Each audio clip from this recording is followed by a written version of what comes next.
Bismillahirrahmanirrahim. Assalamualaikum warahmatullahi wabarakatuh. Alhamdulillahi rabbil alamin. Asyhadu an la ilaha illallah wahdahu la syarikalah wa asyhadu anna Muhammadan abduhu wa rasuluh la nabiyya ba'da amma ba'du. Alhamdulillah, segala puja dan puji hanya milik Allah Subhanahu wa ta'ala. Kita bersyukur kepadanya atas segala nikmat. Kemudian salawat beserta salam semoga selalu tercurahkan untuk junjungan kita yang mulia Nabi Muhammad sallallahu alaihi wasallam. Allahumma salli ala Muhammad wa ala ali Muhammad. Masyarul muslimin wal muslimat, jamaah salat zuhur yang dirahmati oleh Allah Subhanahu wa taala.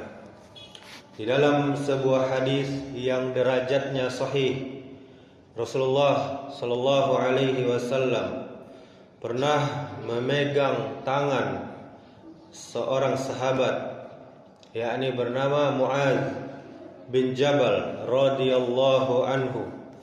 Lalu Nabi bersabda, "Ya Mu'adz, inni uhibbuka, fala tad'anna dubura kulli salah an taqul Allahumma a'inni ala zikrika wa syukrika wa husni ibadatik."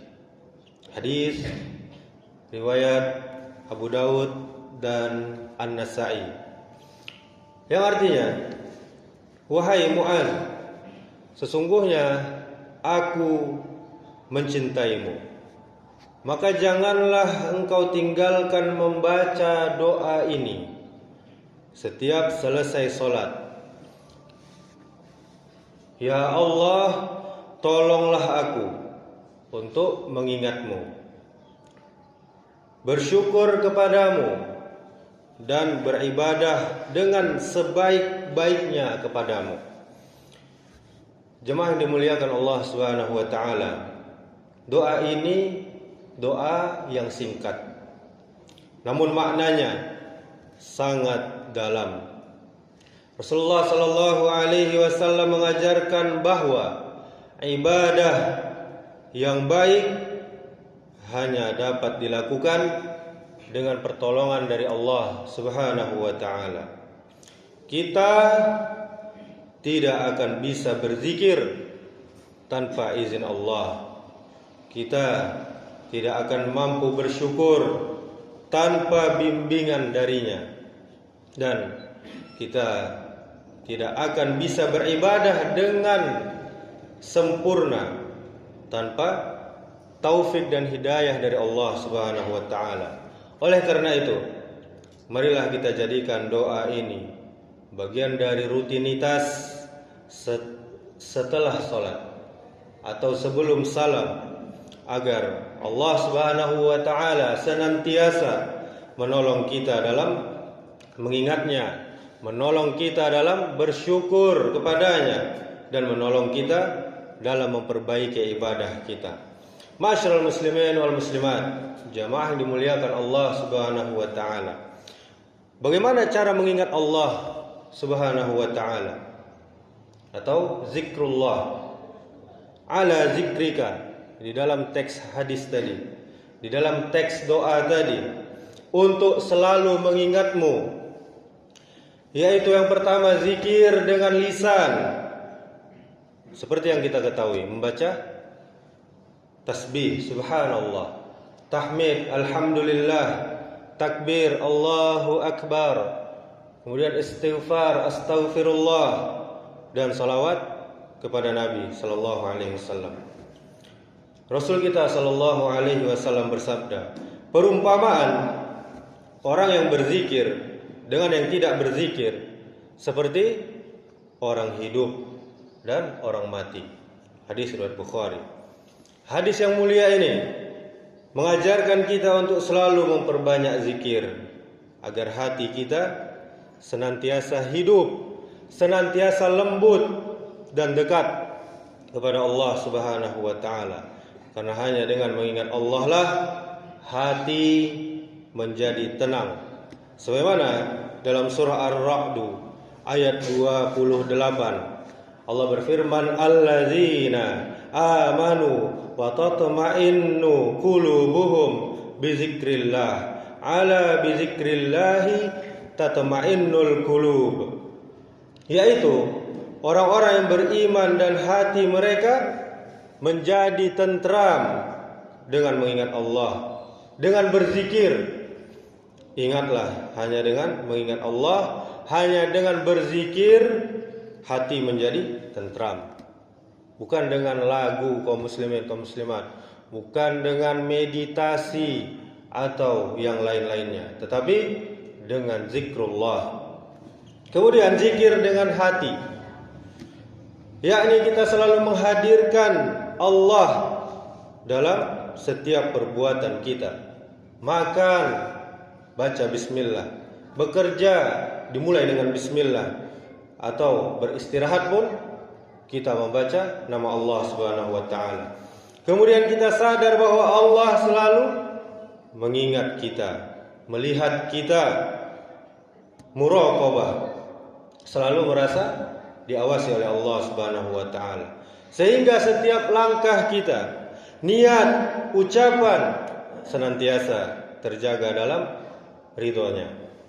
Dengan kesadaran ini hati menjadi tenang, amal menjadi ikhlas, dan hidup terasa bermakna karena semua dilakukan hanya untuk mencari ridho Allah Subhanahu wa taala. Kemudian zikir dengan amal, menjalankan perintah Allah dan menjauhi larangannya. Karena itu adalah zikir yang sejati. Kemudian bagaimana cara bersyukur kepada Allah Azza wa Jalla? Di dalam teks hadis tadi, di dalam teks doa tadi ada wa syukrika, dan bersyukur kepadamu. Yang pertama, bersyukur dengan hati. Kita sadar bahwa semua nikmat berasal hanya dari Allah Subhanahu wa taala. Kemudian kita tidak sombong atas kelebihan kita dan tidak mengeluh atas kekurangan kita. Kemudian bersyukur dengan lisan, mengucapkan alhamdulillah, puji-pujian kepada Allah atas segala nikmat, baik besar maupun kecil. Kemudian kita ceritakan nikmat Allah tersebut dengan cara yang baik tanpa menyombongkan diri. Kemudian yang ketiga, cara bersyukur, yaitu bersyukur dengan perbuatan. Kita gunakan nikmat dari Allah Subhanahu wa taala untuk mentaatinya, bukan untuk maksiat kepadanya. Kemudian jika kita diberi ilmu, pengetahuan, maka kita gunakan untuk mengajar, menyebarkan ilmu tersebut. Kemudian jika kita diberi rezeki, kita gunakan untuk berbagi, untuk sedekah. Kemudian jika kita diberi waktu, gunakan untuk ibadah kepada Allah Subhanahu wa taala. Allah berfirman, la in syakartum la azidannakum wa la in kafartum inna azabi lasyadid. Sesungguhnya jika kalian bersyukur, pasti akan aku tambah nikmat kepada kalian, kata Allah Subhanahu wa taala. Jika kalian kufur, maka sungguh azabku sangat pedih. Di dalam surah Ibrahim ayat 7. Kemudian yang ketiga, cara memperbaiki ibadah. Ada kata wa husni ibadatik, dan memperindah, memperbaiki ibadah kepadamu. Yang pertama, meluruskan niat. Ibadah harus hanya karena Allah, bukan karena yang lain, bukan karena ingin dipuji atau dilihat orang. Rasul kita bersabda, sesungguhnya amal itu tergantung pada niatnya. Hadis riwayat Bukhari dan Muslim. Kemudian meneladani sunnah Rasulullah sallallahu alaihi wasallam. Kemudian istiqomah di dalam ibadah. Dan kemudian muhasabah, dan selalu memperbaiki diri. Kesimpulannya, untuk bisa selalu mengingat, untuk bisa selalu bersyukur dan beribadah dengan baik, kita harus memohon pertolongan Allah dengan doa ini setiap kita sholat. Kemudian kita melatih diri secara bertahap, mulai dari hal yang kecil tapi istiqamah, konsisten. Kemudian kita menghadirkan hati dalam setiap ibadah, bukan sekedar rutinitas semata. Demikianlah, subhanakallahumma wa bihamdika asyhadu an la ilaha illa anta astaghfiruka wa atubu ilaik. Wassalamualaikum warahmatullahi wabarakatuh.